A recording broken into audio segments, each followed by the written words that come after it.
Isteri tak ambuh tutup aurat, puah dah suruh cara lembut, doa dah cara kerah, marah sikit. Adakah saya boleh pukul ataupun bercerai? Baik. Bini ni degil. Tengok, degil sungguh dah puang. Jahat dia.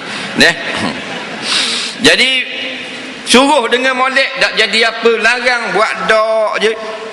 Jawabnya, kerah-kerah dah marah tekan tak jadi apa. Tu dalam Quran dia ada tertib. Yang pertama, fa'izuhunna.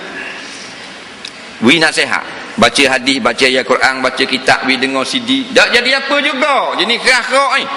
Nah, maka bahjuruhunna fil madaji'. Maknanya jangan tidur dengan dia.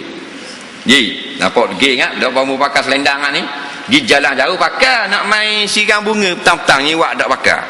Nah, jiran sebelah rumah duk sekodeng kok naku tengok. Malu lah kita. Nah, fahjuruhunna, jangan tidur dengan dia. Jangan tidur, biar dia tidur dulu. Dah mana kita tidur dalam bilik. Awak tak mau pakai tudung ni, degil. Ni ayat Quran, fahjuruhunna ni. Jangan tidur bersama. Awak tidur dulu. Atau awak tidur dalam bilik, saya tidur dulu. Nak lihat rapang ni 2 malam kesik ya. Nampak kita pasang kaset-kaset bunyi atu sikit bunyi luar.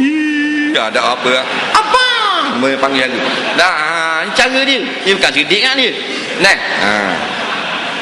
Baru tamu babi. Tak jadi apa juga. Fadribuhunna, pukul ke dia. Nombor 3, last kali pukul. Tapi pukul macam bukan macam pukul lembu. Pukul bini. Macam budak-budak kan. Budak-budak kita buat rotang. Dak dah kena dia beti buat bunyi. Belum liwati. Padahal dah kena. Agak puang gitu kan. Jangan pukul muka. Pukul cubit atas punggung dia. Kat banyak isi. Biar lebang gitu. Degil sangat. Tak jadi apa juga. Ada buah dia marah sekali. Ni tak baik. Kalau kita buat memang dia serik ni. Kita buat nak bini seorang lagi. Tu memang tu tak lawang dia. Memang okeylah bang, tak apa. Saya pakai tudung tak apa. Labuh 8 meter pun tak apa. Asal jangan bini. Opang tak boleh. Kalau sebut bini marah sangat dia.